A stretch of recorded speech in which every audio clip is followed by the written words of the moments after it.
Miguel Dorati, ASP, Piatt Picks back here.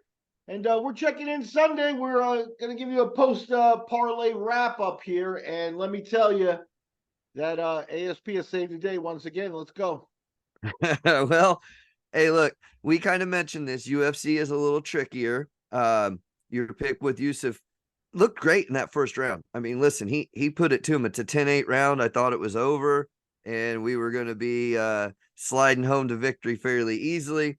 Didn't turn out that way as Barboza came back. Impressive, I have to say. Hell of a match. Our boxing picks, Keyshawn Davis, Janabek, and Tim Tszyu held solid for us. So as we had mentioned, we were going to be ready. And our strategy worked. The UFC fight was first.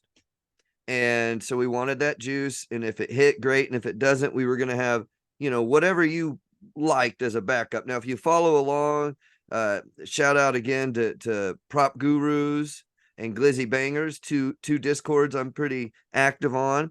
I have my own called Piatt Picks. Find us on there as well. But what we did, as soon as UFC went down, we took Richard Torres Jr. to win in round 1 or 2. And that sounds kind of risky, but Torres has had 4 of his 6 wins in the first round. He's only been to the third round 1 time. It was a minus 130, so actually a little tougher odds than the UFC pick. So instead of plus 106, our saving card here, our backup card, was plus 126. We've sent that. We'll get that on screen for you guys. So kind of was able to make that back with the plus 126. The boxing held. I really like the format. And listen, I'm not worried about that loss. Look, you proved that he didn't have ring rust. Yusuf came out right away. Barboza just dug deep and turned the clock back. And just an experience situation there. Miguel, I'm not mad at the pick. I think it's a good pick. And, it is what it is. It ended up a loss, but my gosh, it wasn't a blowout. And anyone who watched the fight, would have easily understand that Barboza had to dig deep to make this comeback. Wow. Impressive. Oh, you walked out of round 1. His face was messed up, and and I was looking real smart. You know what I mean? But, at the end of the day, this is why we haven't really dabbled at this, because there is some caution in the UFC. The UFC is not like boxing where you get minus 2,000 lines, so the matchmaking is a little more even. And in the main events, they do try to give you a match like this where it could go either way, kind of thing. And experience really counts. Barboza is a guy that's got so many UFC fights that had some flat fights, and once you take losses and stuff like that, people start to overanalyze, I guess, and things like that. And with Yusuf, like I said, he had a lot of top side on this. He really could have set himself up for with a win. He would have had like an 8-1 UFC record or something along those lines. So it was a bad loss for him, but it shows, he was 13-2 heading into the fight. Mm-hmm. And I look back, in history, and even just a few years back, maybe 10 years ago, I when George St. Pierre debuted in the UFC, he had 15 fights already. Yusuf has 15 total fights with 8 in the UFC. So you have to consider that, maybe the UFC is a little higher level, so you're gaining more experience and stuff like that, but they're not coming in with the wide range of experience like guys like that. My buddy Chris Lytle was another guy, UFC veteran.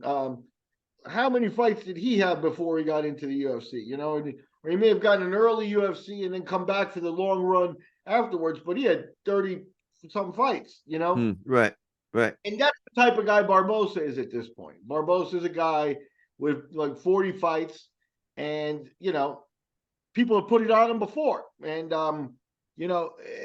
after round 1, it really looked good. But Yusuf, maybe in the experience factor, didn't know how to manage a 5-round fight. He looks like he blew his load in that opening round, and just at that point he had no sting on his punches anymore and things like that. And Barboza just kept kept coming, kept coming. Yep. So Yeah, relentless. It looked like maybe in maybe the fourth, I thought Yusuf might have sort of regained his composure and whatnot. But again, Barbosa was so steadfast and so yeah, doggedly determined. It just wasn't in the cards that night. But hey, that's all right. We're not going to yeah. hit them Well, all. I thank you, like where Jimmy. we're going with it, and I like the shot at it. I take that shot again. Those sort of odds. So any rate, stick with us on these, folks. We are going to have those backups. We're going to have those nights, and we did try and warn folks coming into this. This is a little bit of a risky one. It's a nice situation because it goes early, so we're going to try and be strategic about everything we do so that we can hit that backup for you and you follow along. We hit the 126 after we missed the 106. So, Hey, that's why they call ASP the Guru. Because the bottom line is he saved my butt there at the very end. There's not a lot of time, so you got to really be on top of things. And Richard Torres is there. Shout out to Richard Torres. I'm not going to forget that kid either. You know what I mean? Oh man, he's a great character. He's got that wonderful, like, thick 1970s, police mustache type of thing, curly head of hair. Doesn't really look like your traditional heavyweight. Little smaller, but very powerful. Really interesting guy, Olympian. And so he's got some background, even though he looks like a guy, that just served you a cocktail and hopped across the bar to hop in the ring. I mean, what a character, this guy. So yes, look around for Richard Torres Jr. I might point out his father was in attendance and has been, involved in the career and whatnot. So, but at any rate, yeah, Richard Torres Jr. saves the day. We'll take another look this week at what's coming up. Where were you active that the Richard Torres came up? Obviously, you made the bet on FanDuel, but where would people have been tracking you to see that? Why don't you give Those some were and that's a nice little throwback. In the last episode, I mentioned a few guys, Kevin and Rich and folks in a Discord called Glizzy Bangers, and we also post everything in Prop Gurus. And while you're at it, it's a smaller Discord, but Piatt Picks, of course, that's the show you're watching on YouTube. That's my handle on X, Twitter. Thank you. Good job posting on TikTok and Instagram this week, Miguel. We're stepping up our efforts there. All of those are, we try and get Piatt Picks, but Discord is where I updated folks on those. And we still mess with Sharps quite a bit. The Sharps app, a lot of stuff goes up there last minute, and prop bets and whatnot as well. So don't forget Sharps. We play around with Discord a little bit. And you'll see in Discord, we have a little fun. We've been making some progressive over bets on quarterbacks this NFL season, for example. I don't bring those to this show very often. I don't often post them on Twitter because we try and not dilute the brand there and keep that for our boxing and for this show. But those of you that want to follow along with the logic of why I do some of these things and how I build bets to try and at least get your money back and then possibly profit, we're betting things like Tua Tagovailoa 275, 300, 325, 350. It progressively goes up, and you're at sometimes 680 or plus 800 for the top end. For an example, put $10 on each of them. You hit the first one, you made $30. Hit the second one, you've doubled you've already made money. The third and the fourth are going to be bonuses. So some of the same type of safe betting that we do here with our boxing, we do on Prop Gurus and Glizzy Bangers, with other sports where I can apply some math to it and find those angles. So anyway, we got some of that there, and it's kind of fun. Those of you that are just into boxing,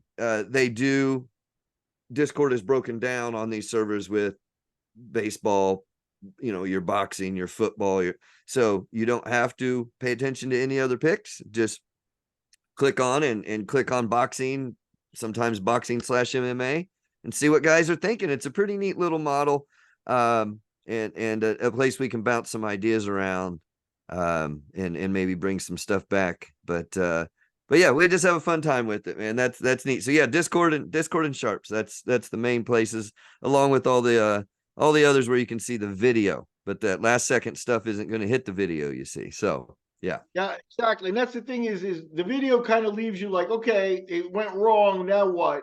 And Sharps and Discord is where Anthony is out there. And, he earned his name the Guru this week. And, he's earned it, for weeks and weeks and weeks. So you want to stay on there. What we're going to try to do, and we've talked about it, is because we were watching the UFC together, basically. I mean, we're thousands of miles away, but we're keeping track of it. And we may sign on and jump on and cut a video while we're watching it at some point, just to see, the reaction and things like that. And that way, if you catch that, ASP will direct you to where he's going to be active throughout the evening and stuff like that. And that would be really fun to do some of that live stuff. To help implement that, I got to shout out to folks too. Please do share and follow and subscribe and all the good stuff here. Let folks know that we're making these picks and we're fairly consistent. Everything we put up stays up, win or lose. But you can see our success rate, and we've had a lot of fun doing it and made some folks a lot of money. So share that, and the more followers we have and whatnot, then the more we know you're going to want us to hop on live, and we're going to catch some eyes on it. So even this week, we could have put this backup parlay could have been something that we did live. So we've got plans, folks. Thank you for being with us on the journey this far, and stick with us as we do grow and implement some new ideas and some new ways to reach out to you. So thank you for your production efforts, Miguel, and looking forward to the future of this thing, my man. I better do good production and crank out a lot of videos since I can't nail a pick yet. I appreciate you speaking with me, brother.